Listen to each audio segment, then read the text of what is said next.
Hello, and welcome to another Dreams video. Today, specifically, we'll be looking at one of my dreams, and I'm going to do basically a walkthrough. It seems to me that, no offense to anyone, but a lot of the popular games in Dreams seem to be very simple, and the ones that require a little extra thinking seem to be difficult, or have less plays and whatnot. So I know that I set out making a game that required no hand holding and more thinking, but I think it turned a lot of people off. When it comes to The Little Dead, think of it like an early Resident Evil, which some of you may be too young to have played the first Resident Evil and to fought with the crazy camera angles and tank controls and all of that, and things that, because of the limits at the time, have become staples in the survival horror or just the horror genre in general, such as the 30-second timer here. I wanted to imitate having to break into a house. Unless you're an expert, I don't think anyone among us could break into just any given door in less than 30 seconds. So that not only creates a realistic time it would take, but also it creates a little bit of suspense as the zombies are slowly coming towards you, and you don't know if you're going to make it that 30 seconds before you have to fight them. But that is random. It could be 30 seconds, it could be 5 seconds. It's also, there's a little math there based on your dexterity and your level, which you level up by killing zombies by getting the presents that drop, such as this one hidden in this room back here. Pro tip, always check this door in this room. If it's open, there's a present in there. And those gifts usually will give you, at the very minimum, the handgun and maybe the shotgun. But they have the potential to give you any weapon that is in the game. I did that so that it was easier for everyone to get a weapon to start with. And maybe if you're lucky, get, a cooler weapon. But for the most part, you usually will get the handgun or the shotgun. As you can see here, this is one of the interiors. The interior of the house is randomly generated, so no matter what house you go into, you're going to get basically the same interior with some variation of zombies and rooms open and furniture and whatnot. Otherwise, though, it's just the same house. So I'm only going to show this one, maybe another one, just to show the differences and how they're, how it plays out randomly. But as you can see, you search. A lot of times there's a zombie in this bathroom, but again, it's random. So sometimes you can go in a house and there's no doors open. Sometimes you can go to a house 3 times and there's nothing in it. That happens. It's not a bug. It's not broken. It's random. If you were in a zombie apocalypse and you were searching houses, after a while, you're going to start coming up empty-handed most of the time. So I wanted it to be, realistic in that sense, so that it feels more important when you do finally get something. You feel like, oh, finally. Or, if you're hungry and you haven't been searching for food, maybe that's something you should do. You also get XP from searching and successfully finding food items, as well as successfully going through the breaking in. And as you can see, coming back downstairs, sometimes there's zombies. I tried to make it so that there's an element of surprise and nothing gets, too repetitive. You will fight with camera angles sometimes. That's a Dreams thing. I could have done some specific things to make the cameras work better, but then I have to go through every level and test every area where the camera could possibly mess up. And I didn't want to do that. So if you've played Dreams games, you should just be used to kind of messing with the camera. As you can see, you can search all the vehicles, almost all the vehicles. They're random as well, so sometimes you can't search them, and sometimes you're not going to get anything. As you'll see here, I searched 2 vehicles in a row and got nothing. It happens. It's truly randomized, so it's going to happen that way. Trash cans can usually be searched. I just wanted to show that when you go into a house in the city area, same interior, just, it randomized. And you know, it's basically the same. There's a nice little headshot. Those will give you extra XP. They also are supposed to be counted on the scoreboard. All the scoreboards were working, as you'll see if you look at them. My name's on there on all of them, and I have a score. So they were working at some point, and I never changed anything, so they should still work. I changed the timer so that the scores update every 2 minutes. It was set to update every 5 minutes, so maybe people weren't playing long enough. I'm not sure how that works. This NPC here, he has a message over his head that you can see through anything. So if you see that, that's a quest. There are 2 variations. One is the lost book, and one is food. The book is found in the subway. The food is found wherever you search and find food. You will just, the food stacks. So if you have more than a certain amount of food when you get that quest, you'll automatically give them the food, and that quest is done. You'll get XP, and you can move on to the next part. This area here, I changed it so it says level 5, so you know that that is a level. You just have to be level 5 to get there. Before it just said restricted, and I think maybe people were confused, but there's actually a level there that requires you to be at level 5 to get to. Let's head downtown. As you can see, downtown is the same as, kind of the same as houses. It randomly generates no matter which way you go, and it feels like a city. There are buildings here that you can enter, and you'll see the interior of those shortly here. As you can see, fighting with zombies. They're not supposed to go through the walls, but they do, and you know, that's a dreams thing.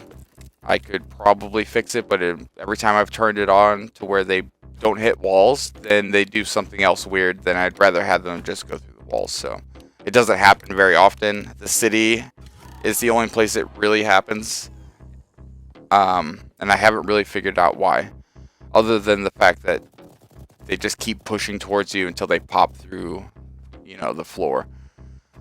But there's, you know, NPCs randomly running around killing things, doing their thing.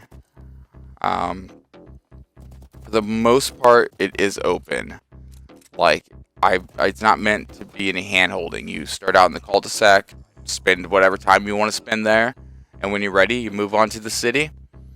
Spend whatever time you want to spend there. When you're ready, move downtown. And basically, you're playing until you reach level 3 or get the shotgun. And then you can go to Fort Winnie, or you can keep playing until you hit level 5 and you can go to the military zone. Once you've unlocked the military zone, that is basically a mini game, which I will show here shortly as well. But it's basically just about going around, surviving, and searching and leveling up. As you can see, there's many weapons to get. They are not easy to find or get. Most of them are actually unlocked by levels.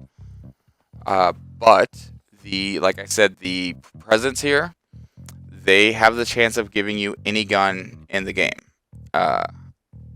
It's not often, like it's rare.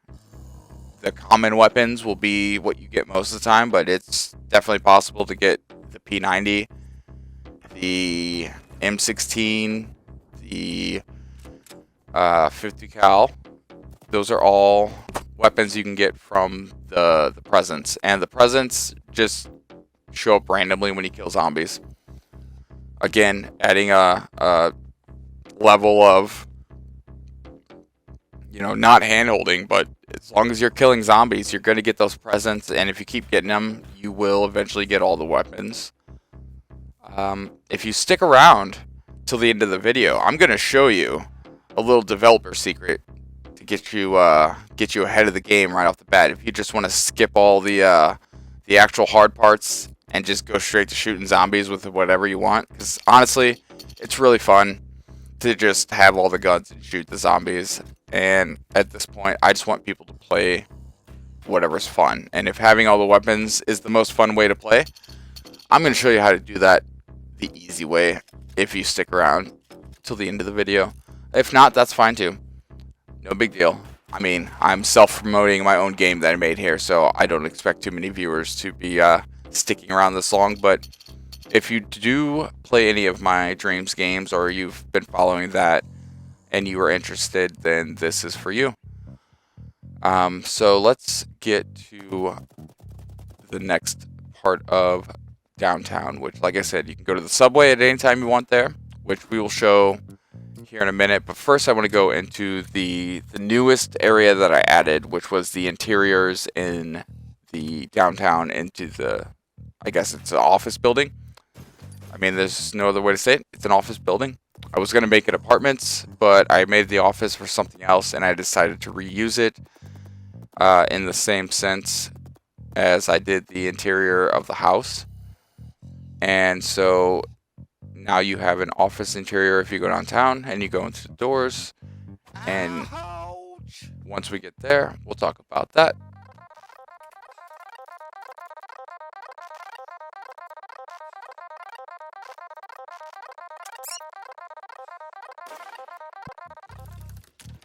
And as you can see, it's a lot easier to clear the area before you start trying to open the doors.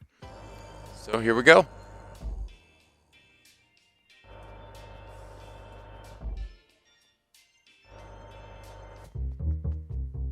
The office.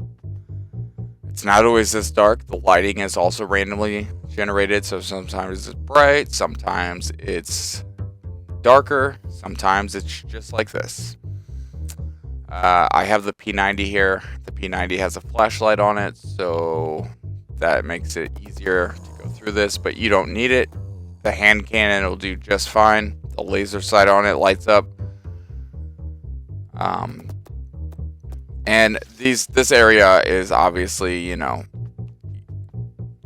for I would say when you've been playing a little bit, but at the same time you can get through all of this without any weapon. You can use the shoulder bumper, right bumper to like knock them away and everything, and that's good enough to get you through anything that you need to get through when there's zombies involved if you don't have a weapon. But this is just a simple office interior. Go through here, you go up the stairs. When you get up to the next floor, you have two door options. They both take you to different places within the building, effectively going to the next floor. And yes, there's a zombie floating there for some reason. The zombies stay on the level that they are generated on sometimes. I don't know. One of the mini bugs that doesn't break the game, but I haven't taken the time to work out yet. But that was the office. You basically just go through it as many times as you want. When you're ready to leave, you go back to the elevator and get the heck out of there, and then you're back in the street here.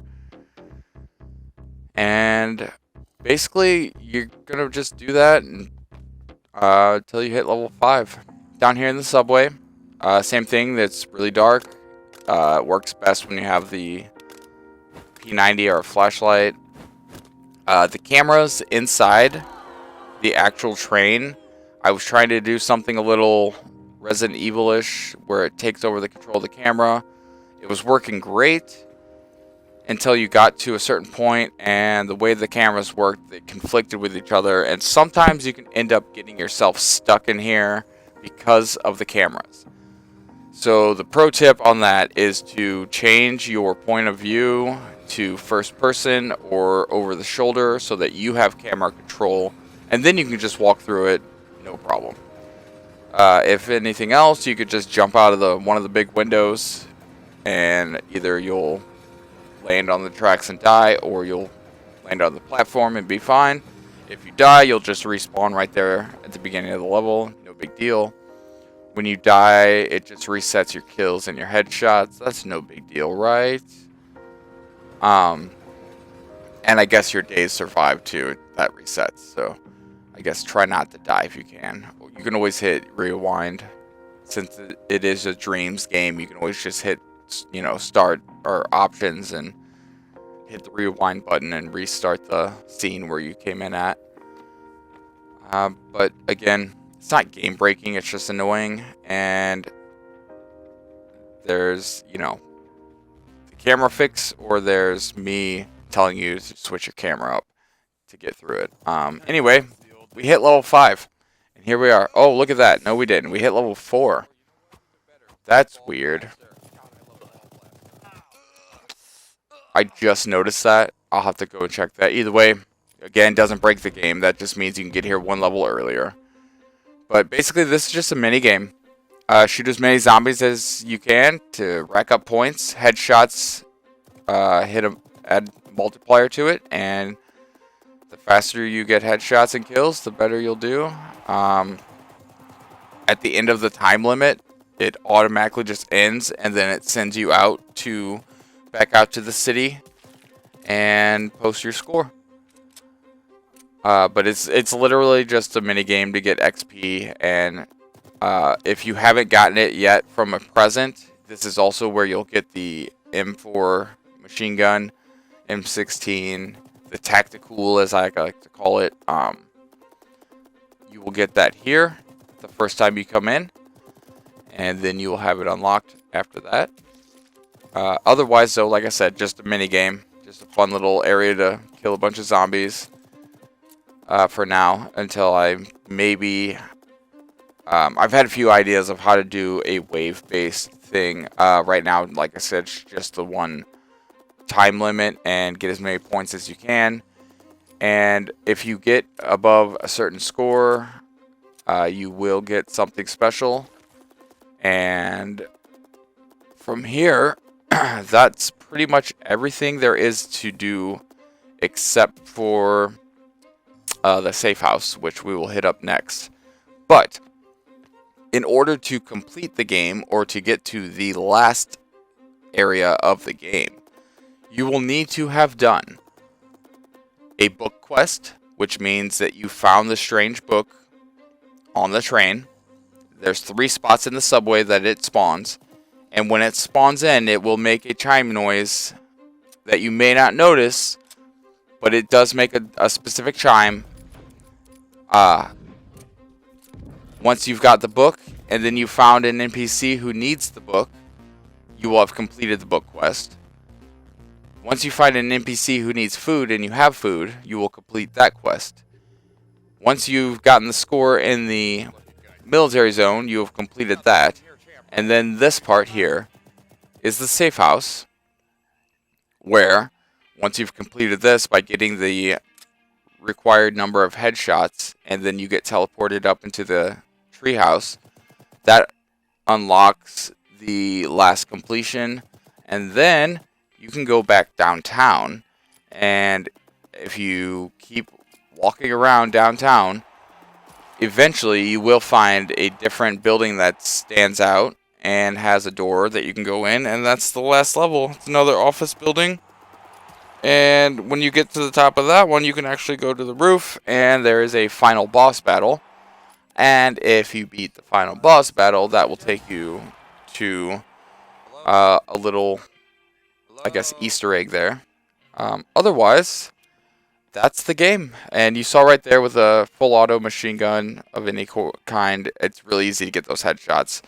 But you just need to get, I think it's 5 headshots to complete it while you're down there. Once you do that, it's completed. Boom, headshot.